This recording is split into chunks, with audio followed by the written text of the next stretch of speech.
This is The Wire for 2300 Zulu, January 26, 2026. Precedence is routine. Information cutoff is 2200. Bottom line up front. Violence escalates in Minneapolis as counter-ICE groups continue to operate freely. Unrest emerges in Maine as anti-ICE protests continue. On the home front, in Maine, anti-ICE demonstrations have begun to increase in Portland, which have continued in the same manner as observed in Minneapolis. Friday night, activists conducted disruption and noise-making efforts outside several hotels in Portland, which were suspected of housing ICE agents. In Minnesota, the situation in Minneapolis has continued to deteriorate as riots became more violent and more organized over the weekend. In the vicinity of the shooting site along Nicollet Avenue, civil unrest remained constant throughout the day of the shooting, with many different roadblocks being placed on the cardinal points surrounding the site. Similarly, every business on this street that had outdoor decorations, dumpsters, or anything else found their property stolen so as to emplace the Antifa-style roadblocks that are customary of that organization. These roadblocks prevented the free flow of traffic and remained in place until local police cleared the roadway in the early hours of the next morning. Throughout Saturday night, instances of vandalism were reported, such as graffiti being spray-painted at a pizza restaurant on the corner of 27th and Nicollet. This restaurant is currently abandoned and is therefore undefended key terrain after closing down last year. Across the street from the Black Sheep Pizza reference point, two armed representatives of the Socialist Rifle Association, or SRA, were observed posted up at the intersection of Nicollet and East 27th Street, conducting a short presence patrol operation. Sunday morning, area denial operations were noted around the city at large. At least one individual was arrested after emplacing homemade caltrops on the roadway, which were set up as vehicle obstacles in areas where federal forces were conducting patrols. On the civil unrest front, Sunday evening riots were reported at area hotels, which have also become increasingly more violent. Several situations have been reported involving federal agents being swarmed. Overnight, Federal Division of Prisons officers were attacked and wounded by rioters who attacked them at the Hilton Home 2 Suites,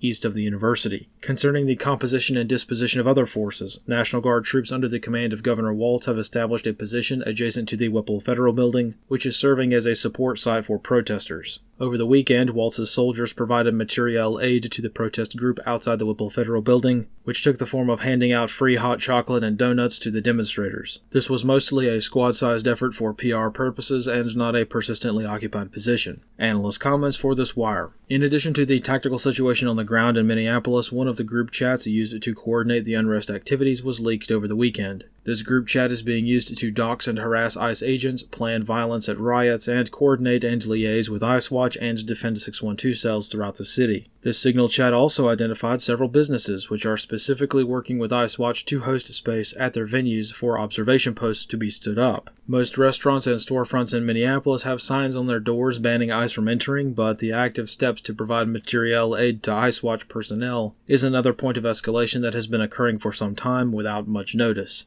In terms of other forces on the ground, local law enforcement and National Guard forces are either being ordered to stand down and not assist federal agents, or are being given menial taskings far away from the actual conflict zones, and therefore are combat ineffective. For context, Governor Walz has also ordered his troops to change their uniform posture for identification purposes. Forces under the command of Governor Walz are wearing yellow vests, separating them out from any federal troops that may be deployed to the area. More broadly, rioters have transitioned out of the phase of only causing civil unrest and are getting more powerful and organized as directed by the state. Politicians at the city and state level are doing everything in their power to stoke up the violence, which now includes directly leading and liaising with the groups responsible for the unrest, as indicated by these signal chat leaks. It is this organization that sets the Minneapolis situation apart from other instances of civil unrest, and it is also why the use of lethal force will continually be applied when all other options to control the situation have failed. Federal agents cannot and should not be expected to allow themselves to be dragged by a crowd and beaten to death in the streets, and if there is a reasonable perception of that being a possibility, the use of force will be justified. Therefore, more small arms engagements are a certainty as long as the attacks on ICE agents are being directed by groups linked to state officials. However, even though Minneapolis is grabbing all of the headlines right now, other efforts are underway in other areas. Large-scale protests are growing in nearly every state, from Utah to Georgia. Due to the increased ICE operations, Maine is likely to be hosted to an elevated level of unrest for some time as demonstrators use the same Minneapolis playbook in other areas. As such, many other states are likely to witness increased protest activity by proxy, as long as the situation in Minneapolis remains hot. This concludes The Wire for 2300 Zulu, January 26, 2026.